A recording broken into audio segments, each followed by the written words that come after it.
Deficiência intelectual, o modelo da síndrome do cromossomo X frágil.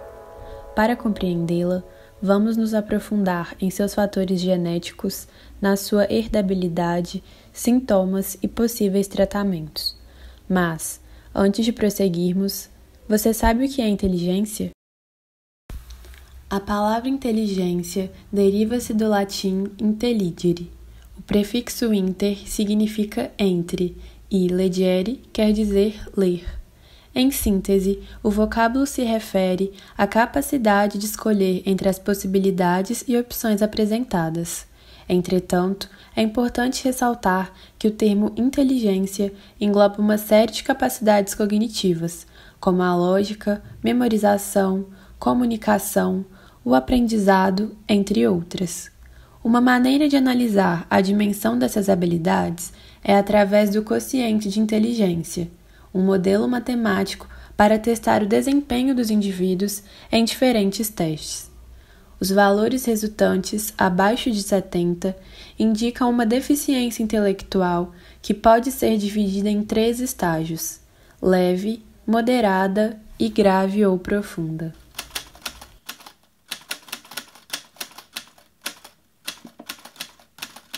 A Associação Americana de Deficiência Mental e o Manual Diagnóstico e Estatístico de Transtornos Mentais classificam deficiência mental como o estado de redução notável do funcionamento intelectual inferior à média, associado a limitações pelo menos em 2 aspectos do funcionamento adaptativo, que são comunicação, cuidados pessoais, competências domésticas, habilidades sociais, utilização dos recursos comunitários, autonomia, saúde e segurança, aptidões escolares, lazer e trabalho.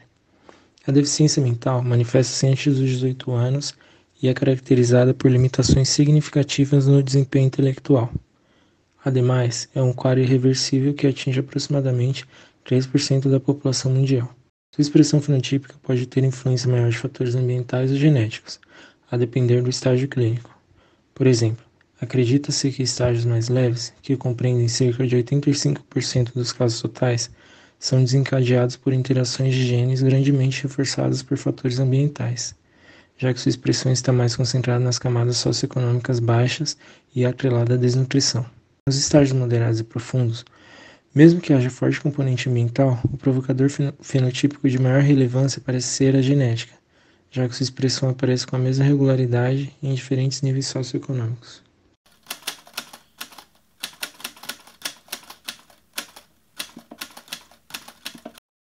A síndrome do cromossomo X frágil é uma síndrome que tem padrão de herança dominante e é causada pela deficiência da proteína FRMP, a qual está relacionada ao desenvolvimento das sinapses.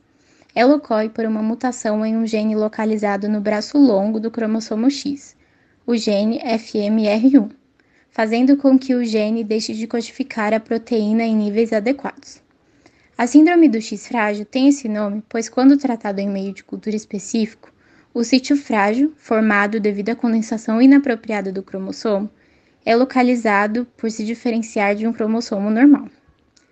É a deficiência mental herdada mais frequente e está presente em aproximadamente 2,5% dos homens e 1% das mulheres com deficiência mental, e apesar de afetar ambos os sexos, é mais presente em homens.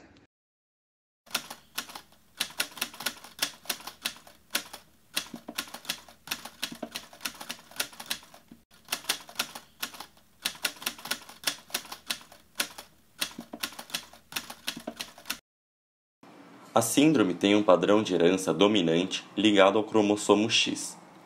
É causada por uma repetição excessiva da sequência de trinucleotídeos CGG-N, presente no gene FMR1, cujo número na população não afetada pela doença varia de 6 a 55 repetições, enquanto em um indivíduo afetado pela mutação completa é superior a 200.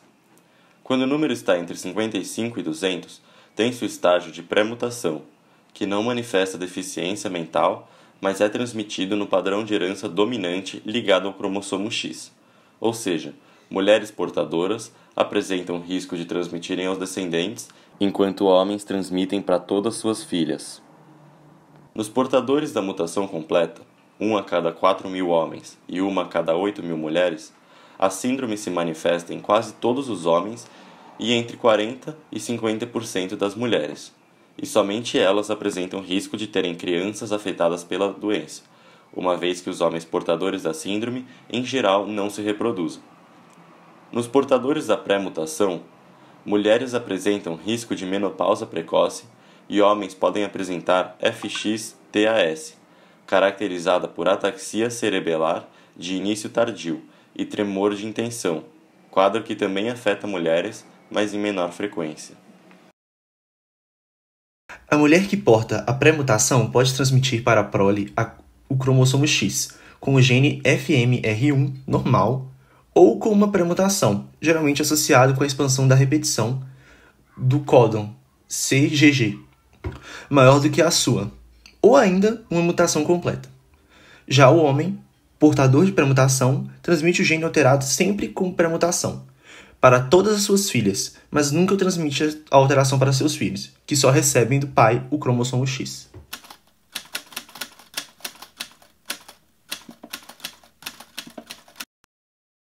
Ainda sobre a síndrome, o quadro clínico é caracterizado por frequentes distúrbios e atrasos na aquisição da linguagem, além de incluir déficit de atenção, hiperatividade, ansiedade, impulsividade, agressividade, timidez e resistência ao contato visual e ao contato tátil, resposta exagerada aos estímulos sensoriais, como luz, sons, entre outros, e o hábito de abanar e morder as mãos. Meninos afetados normalmente apresentam aspectos clínicos similares ao do autismo, logo muitos são diagnosticados como tais. O diagnóstico da doença é feito por meio da análise do gene FMR1. Inicialmente, o teste FRAXA era utilizado para a identificação da síndrome, porém, tal análise cromossômica revelou-se insuficiente, considerando que o teste não diagnosticava eficientemente meninas por nem sempre manifestarem o sítio frágil que deveria ser detectado pelo exame. A partir daí, outros testes foram desenvolvidos, como o diagnóstico pré-natal ou o exame Southern Blotting, por exemplo. Assim, a análise de tal gene é recomendada quando o indivíduo apresenta deficiência mental ou autismo, quando tem histórico familiar de síndrome do cromossomo X frágil e busca conhecer o risco de recorrência para a prole, quando a mãe é portadora do gene FMR1 alterado, sendo aconselhado o diagnóstico pré-natal, quando a mulher apresenta insuficiência ovariana, quando a pessoa possui síndrome do tremor ou ataxia e quando indivíduos exibem resultados de exames cromossômicos dúbios.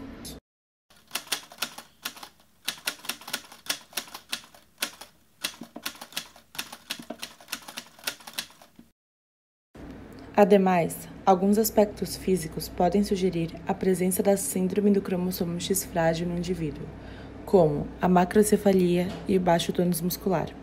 Existem ainda outros sinais sutis da doença que se tornam mais evidentes com o crescimento, como face alongada, orelhas grandes em abano, mandíbula proeminente, céu da boca muito alto e arqueado, pés planos, pele aveludada, estrabismo e miopia, hiperextensão articular, peito escavado, prolapso da válvula mitral, otites recorrentes e, em 20% dos casos, convulsões. As pessoas acometidas pela síndrome do cromossomo X frágil se beneficiam de tratamentos multidisciplinares, voltados para os déficits anteriormente citados. Dentre os tratamentos estão terapia fonoaudiológica e ocupacional, educação especial e intervenções comportamentais.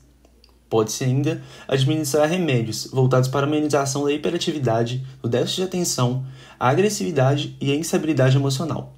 Estuda-se ainda a possibilidade de uso do medicamento Fenaban, devido ao fato dele atuar como antagonista seletivo do receptor de glutamato MGLUR5.